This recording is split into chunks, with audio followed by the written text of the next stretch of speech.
You're in a room full of people, laughing, talking, connecting, and you're smiling on the outside, but inside, you feel like you're behind thick glass, watching life happen to everyone else. If that feeling is familiar, this video is for you. Hey, I see you. The one who always gets called quiet, shy, or low maintenance. The one who disappears into the background so nobody gets uncomfortable. You've been carrying this silence for so long, you started believing it was just who you are. But what if it isn't you? What if it's something that happened to you? Let me take you back. Picture little you. Maybe you're 6 or 8 years old. You come home excited about something that happened at school. You start talking, and the room goes cold. Or maybe you cry after getting hurt, and someone says, "Stop being so sensitive." Or worse, nobody says anything at all. Your needs, your voice, your feelings, quietly ignored. So you learned the safest thing to do was shrink. Don't make noise. Don't take up space. Don't need too much. That wasn't shyness. That was survival. Your quiet isn't a personality trait. It's a trauma response. It's called the freeze response. When fight or flight aren't safe options, your nervous system chooses to disappear. You stopped speaking up because speaking up once hurt too much. You stopped showing excitement because it was met with indifference. You stopped asking for help because the answer was usually silence. And the worst part? It worked. The silence kept you safe, but it also kept you alone. Now you're an adult. You cancel plans at the last minute because the thought of being seen feels terrifying. You stay in conversations, but only listen, never share the real stuff. You smile when someone hurts you because rocking the boat feels more dangerous than the pain itself. People say you're so easygoing.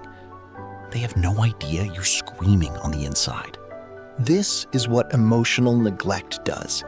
It doesn't leave bruises. It leaves empty spaces where your voice should be. And over time, that emptiness starts to feel normal. But here's where it gets painful and beautiful at the same time. That quiet child inside you didn't disappear. They're still there, curled up, hugging their knees, waiting for someone to finally notice them. Every time you swallow your words, they feel abandoned again. Every time you say, "I'm fine," when you're breaking, they cry a little harder. You've been protecting them the only way you knew how, but protecting them is now costing you your life. Take a breath with me right now. Feel where your body is holding tension. That tightness in your chest, that's years of unspoken words. That heaviness in your shoulders, that's the weight of staying small. You're allowed to feel it. You're safe here. The quiet ones carry the deepest stories. We feel everything, but show almost nothing. We love fiercely, but from a distance. We notice every shift in the room because we once had to read emotions to stay safe. These aren't flaws.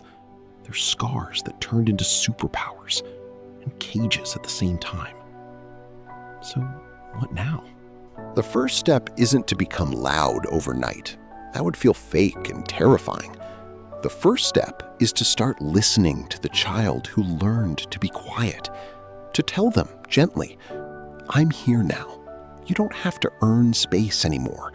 You don't have to disappear to be loved." Healing doesn't mean changing who you are.